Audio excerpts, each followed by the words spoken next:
Good evening friends. आपका स्वागत है इस यूट्यूब चैनल पर जिसका नाम है जीके बाई मयंक सर। इस यूट्यूब चैनल के अंदर हम राजस्थान जीके कर रहे हैं और राजस्थान जीके में भी राजस्थान इतिहास का जो पोर्शन है वो कंप्लीट किया जा रहा है। इसमें से हमारे दो टॉपिक हो चुके हैं। पहला टॉपिक था राजपूतों की उत्पत्ति का सिद्धांत और सेकंड नंबर हमारा जो टॉपिक था वो था प्राचीन कालीन राजस्थानी या राजस्थान के प्राचीन जनपद। तो ये दो टॉपिक हो चुके हैं। तीसरा जो थर्ड टॉपिक आता है वो आता है प्राचीन राजस्थानी सभ्यताएं। तो जो सभ्यताओं वाला टॉपिक है वो आपको लास्ट में कवर करवाया जाएगा। यहाँ पर हम जो शुरू करने वाले हैं वो राजस्थान के प्रमुख राजवंशों से शुरुआत करने वाले हैं और जो पहला राजवंश हम लेने वाले हैं वो है गुर्जर प्रतिहार राजवंश। तो गुर्जर प्रतिहारों की अगर बात की जाए तो गुर्जर प्रतिहारों को राजस्थान का सर्वश्रेष्ठ वंश माना गया है। गुर्जर प्रतिहारों ने राजस्थान से लेकर बंगाल तक शासन किया। ठीक है, चौहान, परमार, जो मेवाड़ वाले गुहिलोत हैं, ये सब जितने भी राजपूत वंश जो बाद में आए ये सब इन्हीं गुर्जर प्रतिहारों के सामंत हुआ करते थे। ठीक है, तो गुर्जर प्रतिहारों की अब हम शुरुआत करने वाले हैं।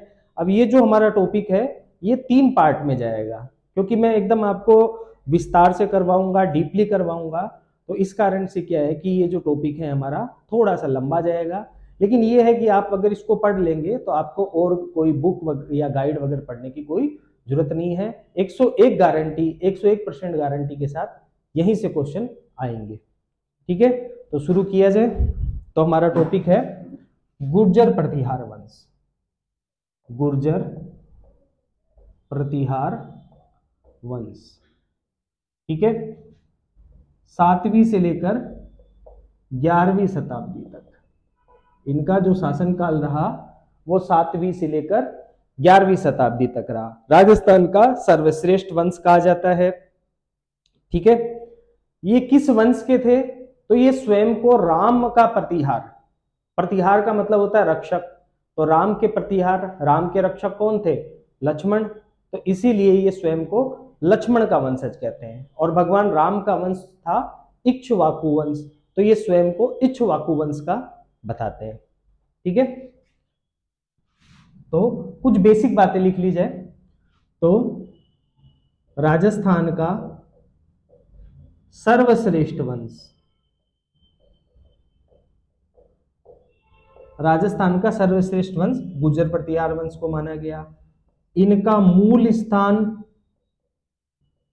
या प्रारंभिक क्षेत्र कौन सा था? अगर उसकी बात की जाए तो इनका मूल स्थान या प्रारंभिक क्षेत्र था गुर्जरात्रा, और गुर्जरात्रा को वर्तमान में हम मंडोर के नाम से जानते हैं। ठीक है, तो इनका प्रारंभिक क्षेत्र हो गया गुर्जरात्रा, गुर्जरात्रा यानी कि मंडोर। और मंडोर कहां पड़ता है? मंडोर पड़ता है जोधपुर में। ठीक है, यह स्वयं को राम का प्रतिहार, ये स्वयं को राम का प्रतिहार यानी कि लक्ष्मण का वंशज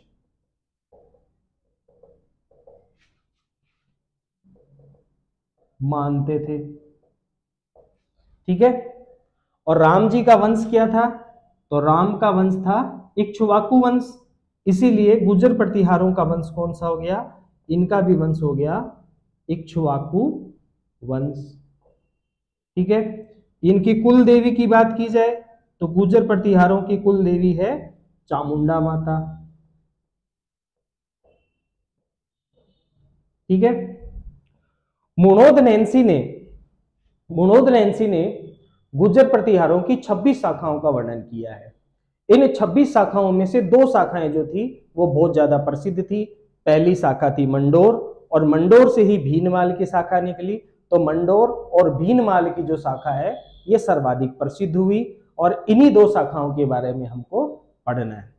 ठीक है, ज्यादा जो क्वेश्चन होते हैं वो भीनमाल शाखा से पूछे जाते हैं, लेकिन मंडोर शाखा को भी हम कवर करेंगे क्योंकि कई बार एग्जाम में उसमें से भी क्वेश्चन पूछे गए हैं। ठीक है, तो मुहनोत नैन्सी ने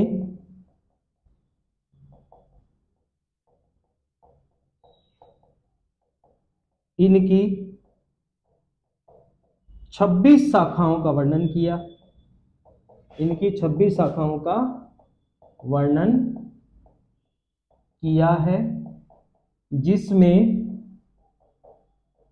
मंडोर व भीनमाल, भीनमाल जालोर, भीनमाल की शाखा सर्वाधिक प्रसिद्ध थी। देखो यहां पर आप समझने पे ज्यादा फोकस रखिए। नोट्स जो है वो नीचे आपको डिस्क्रिप्शन बॉक्स होगा, उसके अंदर एक लिंक मिलेगा। उस लिंक को जैसे ही आप ओपन करेंगे तो आपके पास ये जो टॉपिक पढ़ रहे हैं, जो भी पर्टिकुलर टॉपिक होगा, उसके जो नोट्स है वो उसी क्लास के वीडियो के अंदर आपको नीचे लिंक में मिल जाएंगे। क्योंकि आप इसको जैसे हायर रेजुलेशन में देखेंगे तब तो क्या है कि आपको एकदम क्लियर दिखाई देगा, लेकिन जब इसको 144 या 240 पे आप सेट कर दोगे तो ये आपको धुंधला सा दिखेगा, तो ये दिखाई नहीं देगा। ठीक है, तो इसलिए समझने पे ज्यादा फोकस रखिए। अगर आपको लिखने का काम हो तो नीचे डिस्क्रिप्शन बॉक्स के अंदर आपको लिंक दिया हुआ है, उस लिंक को ओपन कीजिए और एकदम बढ़िया से इसको नोट डाउन भी कर लीजिए, कोई दिक्कत नहीं आएगी। ठीक है, तो ये दो शाखाएं जो थी, मंडोर वाली और भीनमाल वाली, ये सर्वाधिक प्रसिद्ध शाखाएं थी। ठीक है, अब हम बात करते हैं कि गुर्जर प्रतिहारों की उत्पत्ति के सिद्धांत।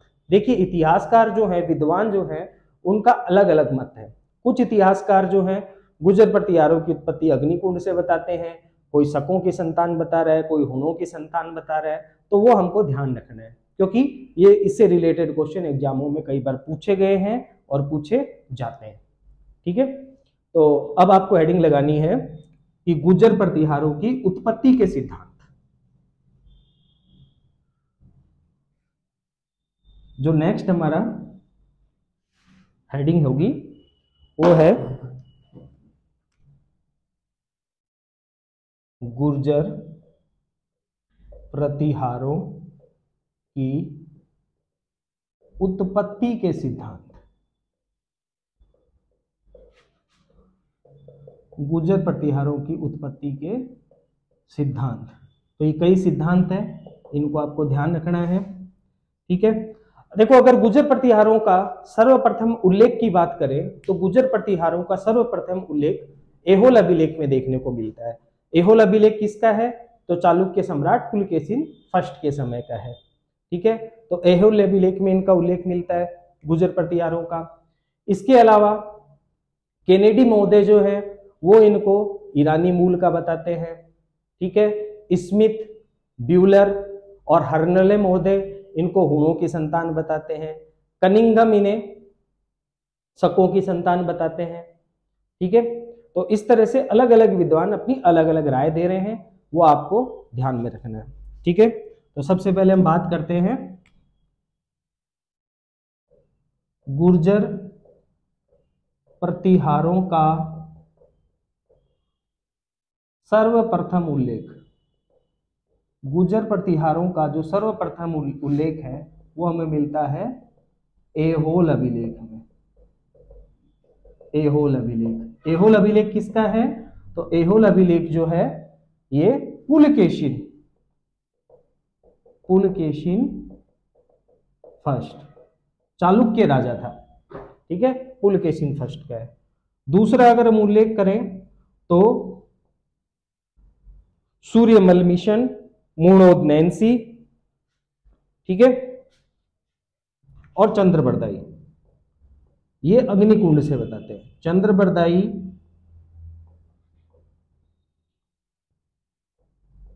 मुहणोत,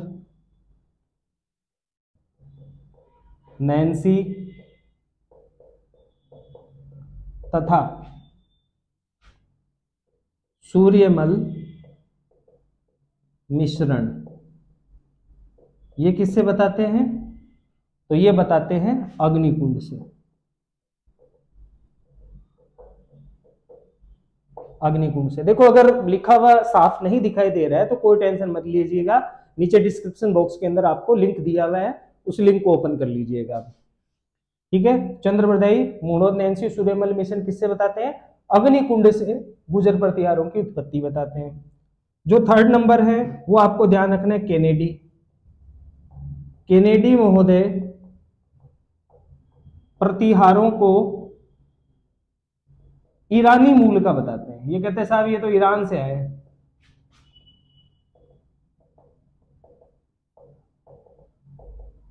ठीक है। कनिंघम, कनिंघम ने इन्हें शकों की संतान बताया है।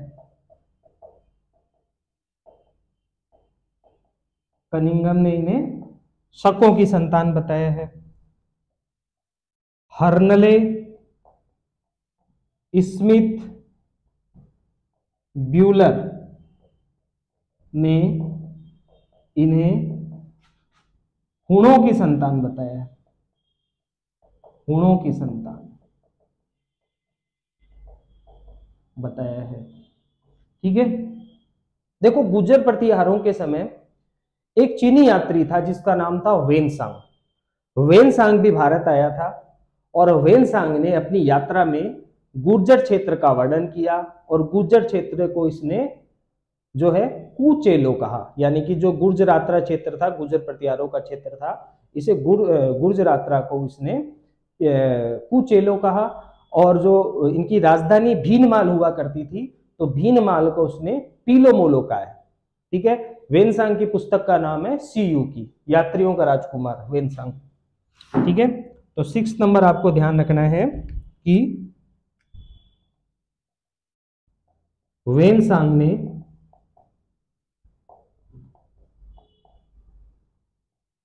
इनकी राजधानी भीनमाल को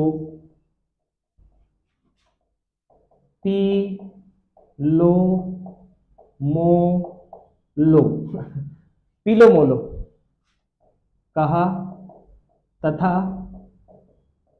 गुर्जर राष्ट्र को कुचेलो कहा।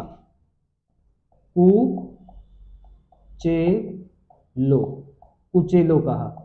ठीक है। वेनसांग की पुस्तक का नाम है सीयू की। पुस्तक का भी नाम आप ध्यान रख लेना। वेनसांग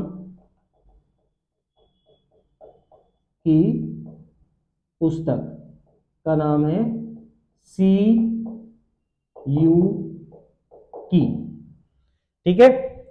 तो ये भी आपको ध्यान में रखना है।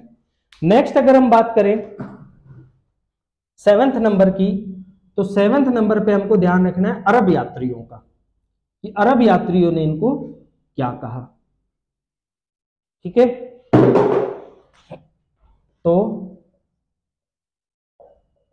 अरब यात्रियों ने इन्हें यानी गुर्जर प्रतिहारों को जूर्ज कहा है। जूर्ज। ठीक है। एक प्रसिद्ध अरब यात्री था जिसका नाम था अल मसूदी। ठीक है। मिहिर भोज के शासनकाल में आया था।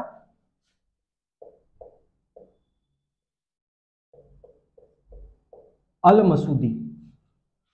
अल मसूदी ने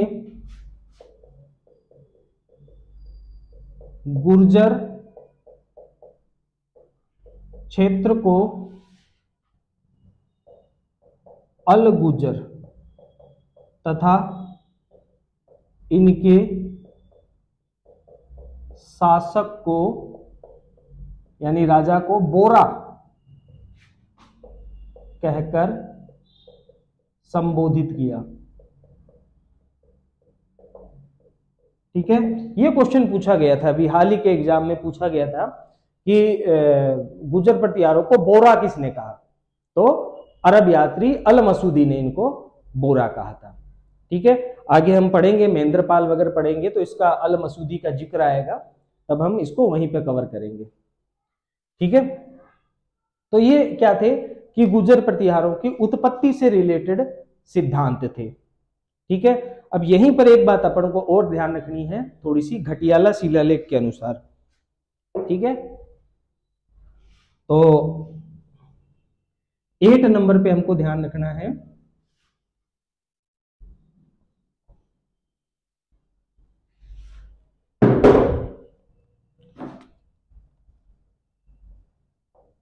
घटियाला शिलालेख।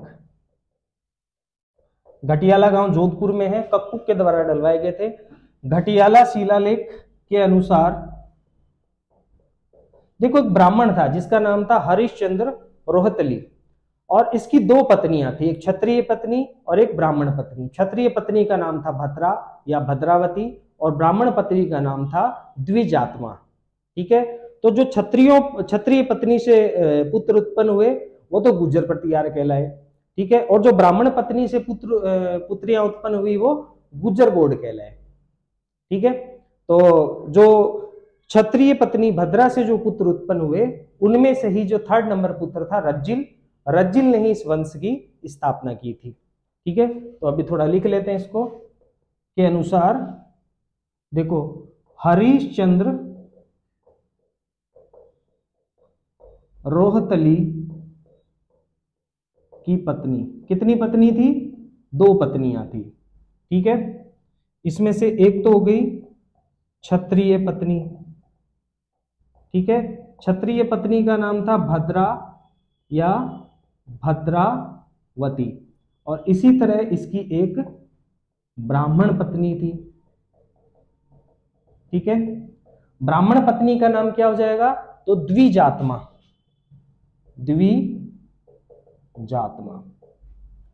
ठीक है, तो ये जो क्षत्रिय पत्नी है इससे 4 पुत्र उत्पन्न हुए। क्षत्रिय पत्नी से 4 पुत्र हुए। ठीक है, नंबर फर्स्ट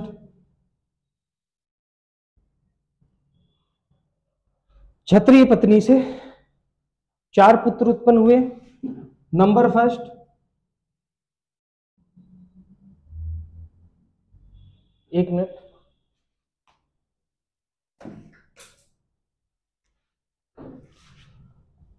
भोगभट। नंबर 2 कद्दुक। नंबर 3 रज्जिल, और नंबर 4 दह। ये 4 पुत्र उत्पन्न हुए।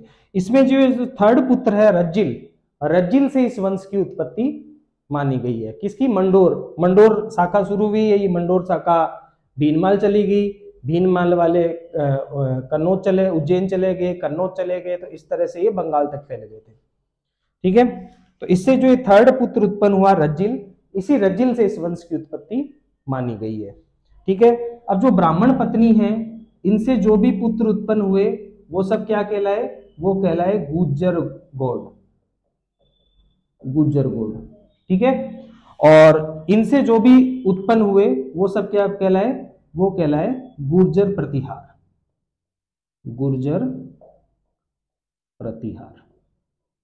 ठीक है, तो ये बात हमें कौन बता रहा है? ये बात हमें घटियाला शिलालेख बता रहे हैं।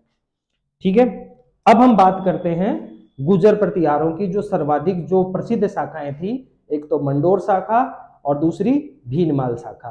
तो इन दोनों शाखाओं के बारे में हम बात करेंगे और इन्हीं को हमको पढ़ना है। ठीक है, तो अगली हेडिंग लगा लो, गुर्जर प्रतिहार वंश की शाखाएं।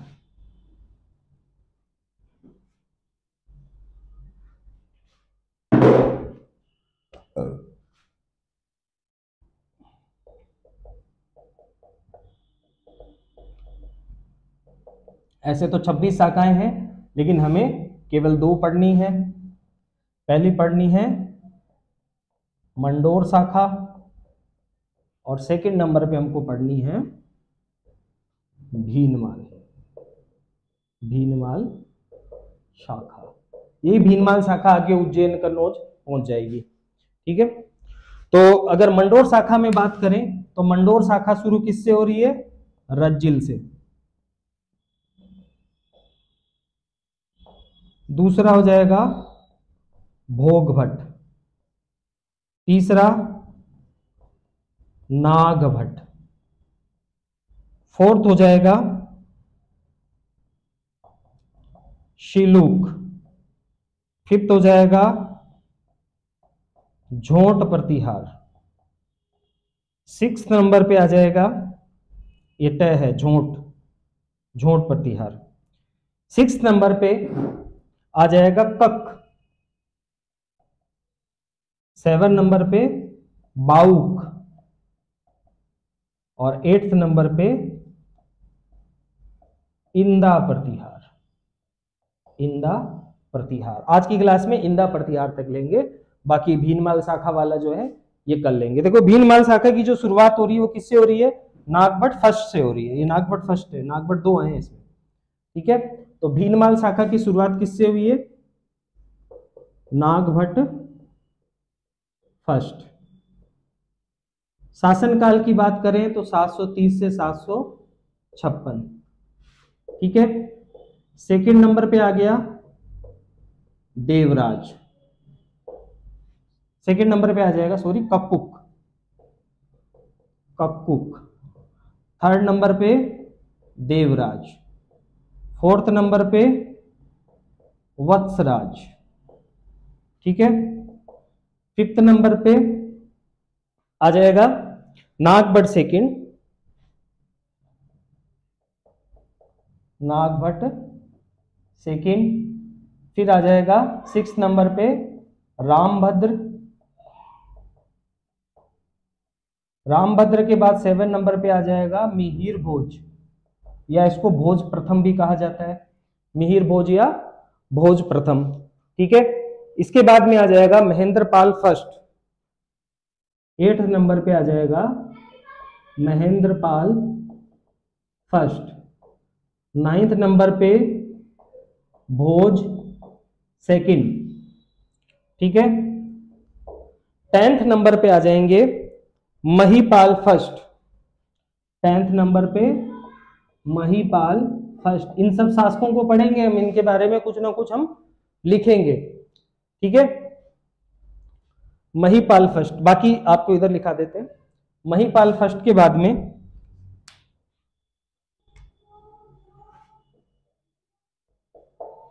11th नंबर पे आ जाएंगे महेंद्रपाल सेकंड, महेंद्रपाल सेकंड, ठीक है। 12th नंबर पे आ जाएगा राज्यपाल, राजपाल या राज्यपाल, ठीक है। 13 नंबर पे त्रिलोचन पाल और लास्ट नंबर पे आ जाएगा यशपाल, ठीक है। गुर्जर प्रतिहारों का अंतिम शासक कौन हो गया? यशपाल हो गया, ठीक है। अगर वत्सराज के शासनकाल की बात करें तो 783 से 795 तक, ठीक है। नागभट्ट फर्स्ट की बात करें तो 795 से 833 तक। रामभद्र 833 से 836 तक। मिहिर भोज 836 से 885 तक। महेंद्रपाल 885 से 910 तक, 885 से 910 तक। भोज सेकंड 910 से 913, कमजोर शासक था तो 910 से 913। बीच में 1-2 कमजोर शासक और आए, उनके बारे में हमको नहीं देखना, ठीक है। फिर हम आ जाएंगे महिपाल फर्स्ट 914 से 943 तक, ठीक है। फिर महेंद्रपाल 945 से 945 से 948 तक, ठीक है। राजपाल, इसके समय महमूद गजनवी का आक्रमण हुआ था, ठीक है। तो ये चला जाएगा 990 से 1019, 990 से 1019 तक। त्रिलोचन पाल 1019 से 1027 तक, ठीक है। और यशपाल 1027 से 1093 तक, ठीक है। चंद्रदेव गढ़वाल इसकी हत्या करके गढ़वाल वंश की स्थापना कर देगा, ठीक है। तो ये दोनों शाखाएं होगी, इनके बारे में हमको पढ़ना है। मंडोर शाखा, ठीक है, रज्जिल, भोगभट, नागभट्ट फर्स्ट, शिलूक, जोट प्रतिहार, कक, बाउक, इंदा प्रतिहार। ठीक है, इसी तरह भीनमाल शाखा। तो ये सब जब कंप्लीट हो जाएगा तो हमारा टॉपिक कंप्लीट हो जाएगा। ठीक है, तो होप यहाँ तक आपको अभी तक समझ में आ गया है। ठीक है, तो अब नेक्स्ट हम शुरू करते हैं मंडोर शाखा, गुर्जर प्रतिहार वंश की मंडोर शाखा। ठीक है, मंडोर शाखा में भी हम शुरू करेंगे रज्जिल से।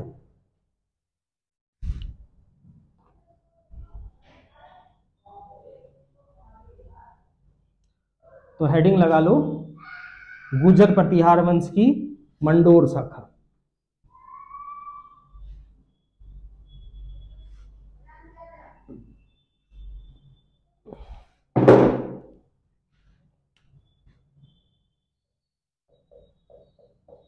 मंडोर शाखा।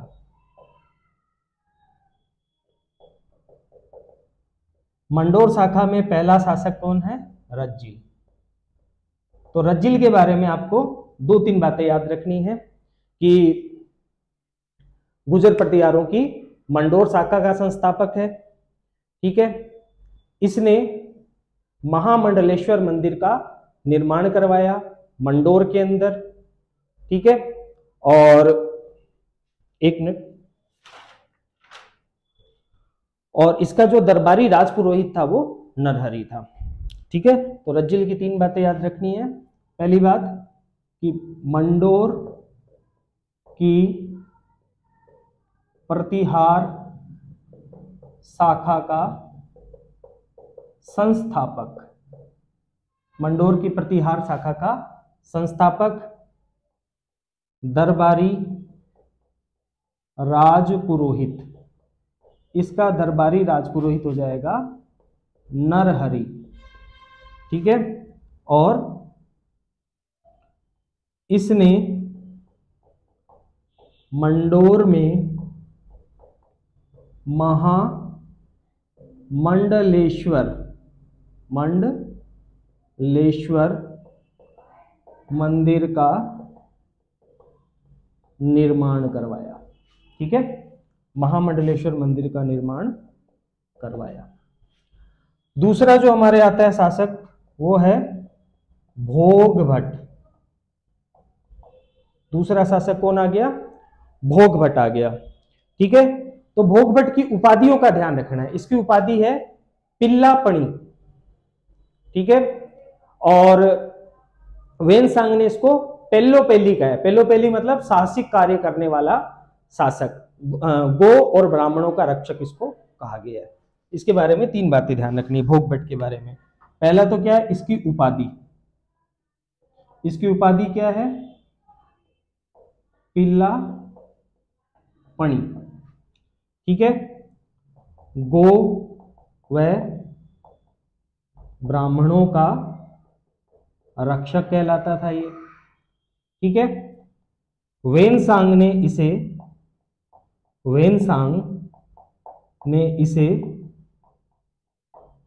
पेल्लोपेली यानी कि साहसिक कार्य करने वाला शासक, साहसिक कार्य करने वाला पेल्लोपेली कहा है। ठीक है, इसके बाद में हम बात करते हैं नागभट्ट फर्स्ट की। तो नागभट्ट फर्स्ट जो है इसको हम भीनमाल वाली शाखा के अंदर पढ़ेंगे। भीनमाल वाली शाखा में उसको पढ़ेंगे। बस यहां पर नागभट्ट के पुत्रों का जिक्र कर लेते हैं। नागभट्ट के देखो 2 पुत्र हुए, एक तो तात और एक भोज। नागभट्ट खुद तो भीनमाल चला गया, लेकिन उसका पुत्र जो तात था वो मंडोर में ही रहा। मंडोर में कुछ टाइम तक उसने शासन किया, उसके बाद उसने संन्यास ले लिया। तात के संन्यास लेने के बाद में दूसरा बेटा जो था भोज, वो शासक बना, उसकी भी मृत्यु हो गई। ठीक है, तो 3rd नंबर पे हमारा जो शासक आएगा वो आएगा नागभट्ट फर्स्ट। 3rd नंबर पे आएगा नागभट्ट फर्स्ट। देखो जो लिखने का काम है वो डिस्क्रिप्शन बॉक्स में दिया हुआ है। मैं बार बार इसीलिए कहता हूं कि बच्चे जो हैं वो वीडियो स्किप करके देखते हैं, ठीक है, वीडियो को स्किप मत कीजिए, पूरा का पूरा देखिए, ठीक है। इसलिए मैं बार बार कह रहा हूं कि नोट्स जो है आपको, जो रिटर्न नोट्स है वो डिस्क्रिप्शन बॉक्स में नीचे आपको लिंक में मिल जाएंगे, तो उसकी टेंशन मत लीजिए, क्योंकि आप अब इसको जब हायर रेजोल्यूशन में देखेंगे तब तो ये आपको बहुत अच्छा दिखेगा, लेकिन जब आप इसको लो में देखेंगे 144 में 240 में, तो ये थोड़ा सा आपको लिखा हुआ धुंधला दिखाई देगा, ठीक है। तो इसके लिए मैंने वो नोट्स जो है वो अटैच कर दिए हैं। तो नागपट फर्स्ट, ठीक है, इसको मेनली हम किस में पढ़ेंगे, मेनली तो हम भीनमाल वाली शाखा में पढ़ेंगे, लेकिन यहां पर ये करेंगे बस इसके पुत्रों का जिक्र कर लेंगे। इसके 2 पुत्र थे, ठीक है। पहला तो हो जाएगा तात और सेकंड हो जाएगा भोज, ठीक है। नागभट खुश तो कहां चला गया, भीनमाल चला गया और तात शासक बना। नागभट भीनमाल चला गया, तात मंडोर का शासक बना, ठीक है। तात ने संन्यास ले लिया, तात ने संन्यास लिया, भोज शासक बना, ठीक है। कुछ समय पश्चात मृत्यु हो गई, किसकी, भोज की मृत्यु हो गई, कुछ समय पश्चात मृत्यु हो गई, ठीक है। नागभट फर्स्ट के बाद में जो अगला शासक आपको ध्यान में रखना है मंडोर शाखा का, वो आपको ध्यान में रखना है शिलूक,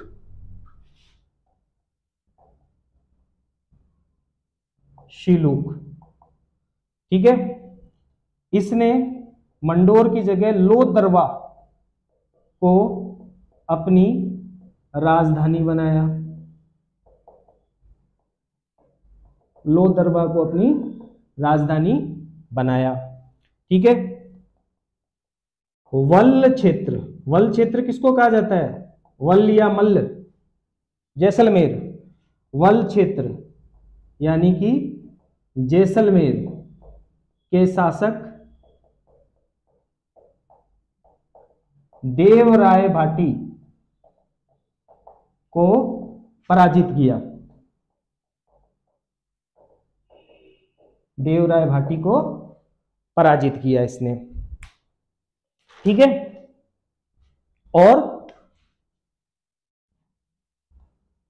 जोधपुर में सिद्धेश्वर महादेव मंदिर का निर्माण करा है, सिद्धेश्वर महादेव मंदिर का निर्माण करवाया, ठीक है। सिद्धेश्वर महादेव मंदिर का निर्माण मंडोर में करवाया।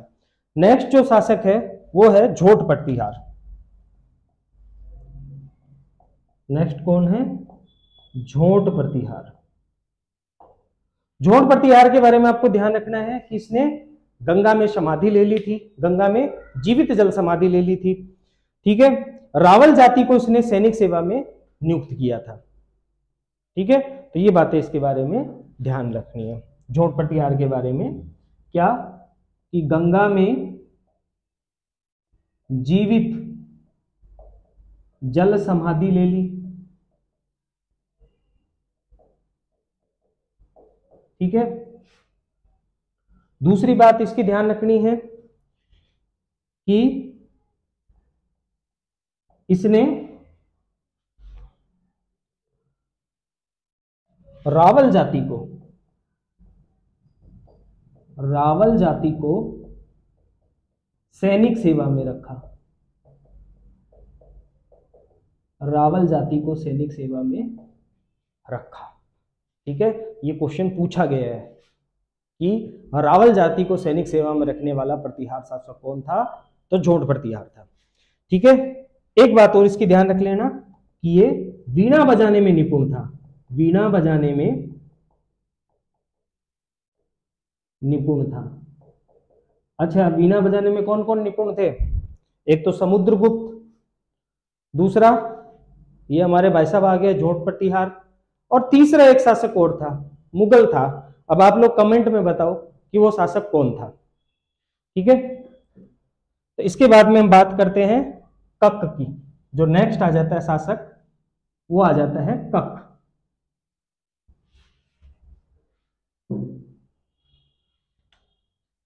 6 नंबर पे कक, कोई इंपॉर्टेंट नहीं था। कक, कक के बाद बारे में आपको बस यही ध्यान रखना है कि व्याकरण और ज्योतिष का ज्ञाता था। कक जो था ये व्याकरण व ज्योतिष का ज्ञाता था। ठीक है, कक के बाद में अगला जो शासक है वो कौन है? बाउक। कक के बाद में नेक्स्ट आ जाता है बाउक, और बाउक का ये याद रखना है कि विष्णु मंदिर में एक शिलालेख लिखवाया। विष्णु मंदिर में शिलालेख लिखवाया। ठीक है, लास्ट और जो इंपॉर्टेंट है वो है इंदा प्रतिहार। इंदा प्रतिहार का क्वेश्चन भी अभी पूछा गया था कि मंडोर शाखा का अंतिम प्रतिहार शासक कौन था, तो इंदा प्रतिहार। ठीक है, तो थोड़ा सा इसका बैकग्राउंड जान लेते हैं। इंदा प्रतिहार, देखो इंदा प्रतिहार के समय, इंदा प्रतिहार के समय मंडोर के ऊपर मुस्लिम आक्रमण हुआ। ठीक है, इसके ऊपर क्या हुआ? मंडोर पर मुस्लिम आक्रमण हुआ। ठीक है, तुर्कों का आक्रमण हो गया, तो इंदा प्रतिहार अपनी पुत्री लाला देवी या किशोरी देवी के साथ में मंडोर छोड़कर भाग गया। ठीक है, अब इंदा प्रतिहार ने सहायता मांगी, किससे? चुंडा राठौड़ से।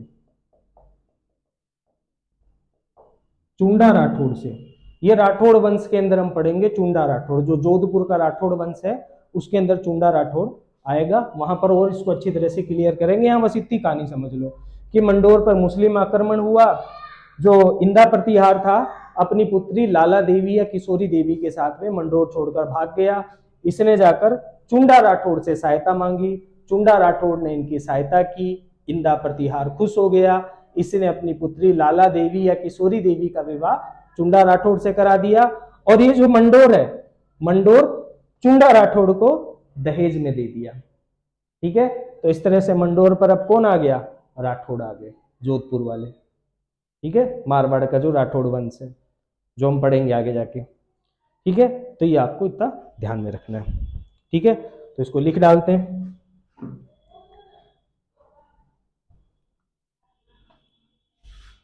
ठीक है, इंदा प्रतिहार, तो इसमें पहली बात तो ये लिखनी है मंडोर शाखा का अंतिम शासक। गुर्जर प्रतिहारों का नहीं है, केवल मंडोर शाखा का अंतिम शासक था। इसके समय मंडोर पर मुस्लिम आक्रमण हुआ।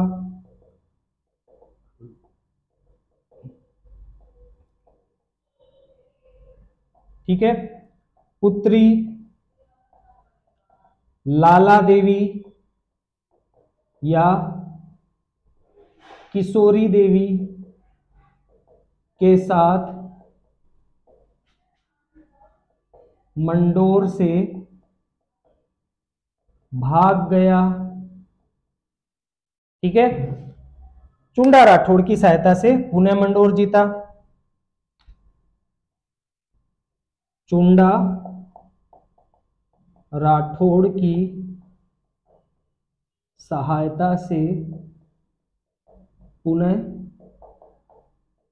मंडोर जीता। पुत्री का विवाह चुंडा